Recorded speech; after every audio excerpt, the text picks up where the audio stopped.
So you're in Hershey and Altoona and we're all of those headquartered places? in Harrisburg, but I'm still in Boston. So, okay, because my time when I was in Highmark, I spent a lot of time on the Turnpike. Yeah. So I know the Pennsylvania Turnpike like the back of my hand. I spent a lot of time in Hershey, a lot of time in State Well, you know College. better than me. I still haven't been to the corporate office. A lot of time in Altoona and all of that stuff. So you recently matriculated your role. So you're the vice president. Do you run the risk adjustment and the STARS team? That's right. That's right. So you're running both. So you and I have been in the same role. I ran the risk adjustment and STARS for Blue Cross Blue Shield of Arizona. It can be a great and fulfilling experience. Yep. It can be a harrowing experience. Now, one thing that I don't miss, and every year, I always tease my friends on LinkedIn, I do not miss the day before star ratings come out. So the planned preview for star ratings, I would never ever get any sleep. Because I knew that there was I wasn't worried, but there was always like a 5% chance that I was going to get fired that day if the star ratings really tanked and I wasn't expecting it. There was a chance that I could get fired. It wasn't likely, but I would always stay up all night. Yeah. And I was on the West Coast, so that preview data was eligible like 6 a.m. And I wanted to beat everyone to the office. I'm in the office at like 5:15 in the morning because I want to be the person to announce that it comes out before anyone comes to HPMS and finds that out. So that's some inside risk adjustment and STARS leadership banter that you really have to be in the business to understand. That's right.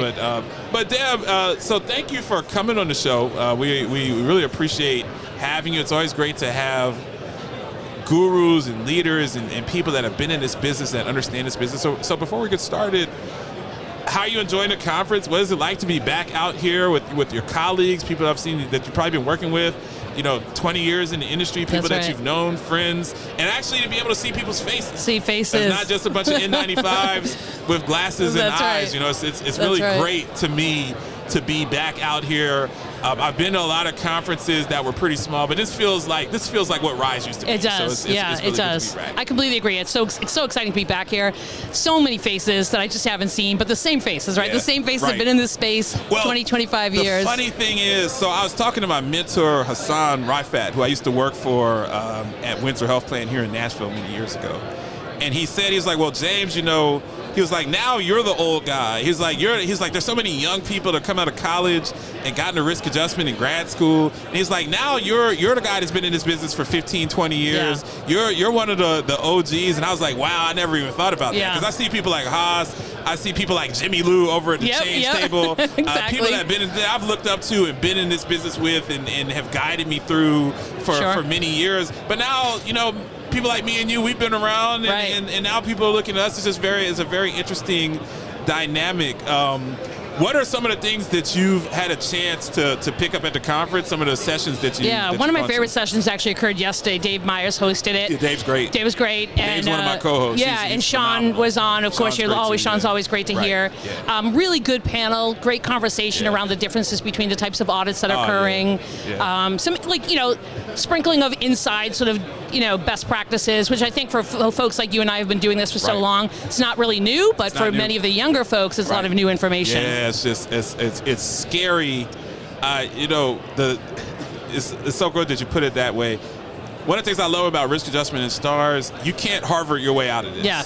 You can't Stanford your way out of this. You can't Duke your way out of this. The best people that I know in this industry didn't even go to college. These are people that have been medical coders for 40 years. Yeah. They did it in the military. They worked at the VA, or people that are nurses. They've been an RN. They were a charge nurse. I feel like you're talking about Brian Boyce, who's just amazing. Brian's awesome. Amazing. I was just texting Brian this morning, man, and I know that he's doing a new endeavor, with ION. So I'm very proud of Brian. I've worked with Brian. Brian was actually the first person that he did my first RADV prep audit like 9 years ago. Yeah. He was the first person that came to me and he was like, hey, James, we're doing charts and coding for you, but do you have any RADV prep? And I was like, RADV prep? I was like, what the hell is that? Yeah. And it's like, you're not auditing charts in case you get RADV. And I was new to the industry. Yeah. I'd only been in this industry like 4 or 5 years. And Brian is the one that showed me, it's like, you got to prepare for this stuff over and over again. Tell us about your plan and some of the initiatives that you guys are running at Capital. As it relates to risk adjustment, you have to be thinking about RADV. It's hanging over your head, and it's both sides. It's not just Medicare, it's on the ACA side, right? Even though the ramifications are slightly different with the extrapolation hanging over our heads on the Medicare side. But you have to be proactive. You've got to be thinking about where your pockets of risk exist, being proactive in identification and deleting of those. You want to do it in a very intelligent and deliberate way so that you're not sort of bastardizing all the work that you've done to get the right bastardize. to get the right accurate. You're going to block that one out, Beep. To get the right amount of risk score profiles and the accuracy of your patient's acuity set up. So you don't want to throw out everything that you've done. So you want to be really strategic. You want to go after where those pockets of risk exist, but also in a way that doesn't sort of require you to self-report a problem across your entire population. Things like single occurrence cancer claims are an obvious low-hanging fruit.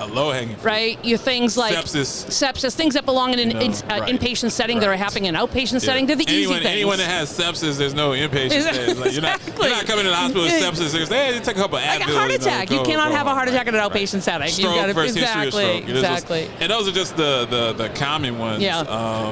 That people get into. And I think it's so interesting and it's refreshing to hear you talk about this, because we've been around a while and we've been in different plans and executive roles. I've always had a very aggressive audit plan. So I audited up to a third of all of my supplemental data. I would offshore it, get it coded again, second pass.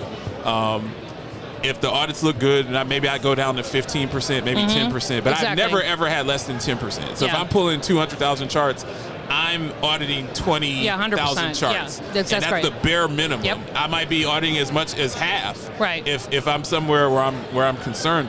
But even me, I never audited claims. I'm not a claims guy. I'm not an 837 guy. So you're seeing with 85-90% of the data is coming through claims. If you have a claim system that has some problems and you're getting some bad codes, you have some bad EMR taxonomies and stuff like that, stuff could be coming in on the front end that people like me and you may not have that much control over. You're still putting yourself in a rough situation. What are some of the analytic advice? Is it a vendor? Is it hiring good people? What are some of the things that you are doing fundamentally in building your vertical to ensure that data, you have data integrity? I mean, I'm a huge proponent of actually insourcing a lot of this work, and I think it really depends. I mean, there are plans out there that are multi-state, hundreds of thousands of members, and that is probably where you're looking for a vendored solution. That's not what I'm dealing with at Capital Blue. So I want everything insourced. I have hired some pretty savvy technical analysts, folks, to be able to do our data integrity work, which is really analyzing our claims data and looking for those pockets of risk. Where do those anomalies exist? There are things like provider types and specialties that can be nuanced. Their pathology claims are fraught with risk. They're the one exception to the face-to-face rule. Really hard to find a pathology medical record. So there's things that you can be looking for within your claims data to isolate that. I'm a big proponent of insourcing it. It's good stuff. Talking to Deb Conboy from Capital Blue Cross Blue Shield in Pennsylvania. I'm always interested when I come to RISE. So we talk about the operational side of risk adjustment and the operational side of STARS. As I grew up my career, I got into more value-based care, so I became the person that was writing the value-based care contracts and the PSPs and all of that stuff, and I really loved doing that, helping providers go into full risk. On the West Coast, everything is capitated. So, everybody's trying to go full risk or is already on full risk. You spend a lot of time with the providers supporting those arrangements.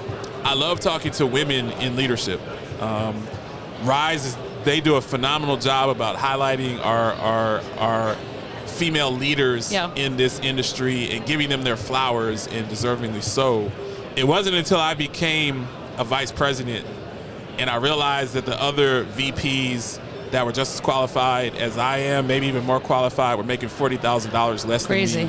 And even as a black man, you think that you're a minority, you're getting the short end of the stick, and you realize that women are getting the even shorter end of the stick. And I immediately became a champion for women's equity in pay. I'm very enamored with people like yourself that have gone through this industry, that are running large teams, that are visible.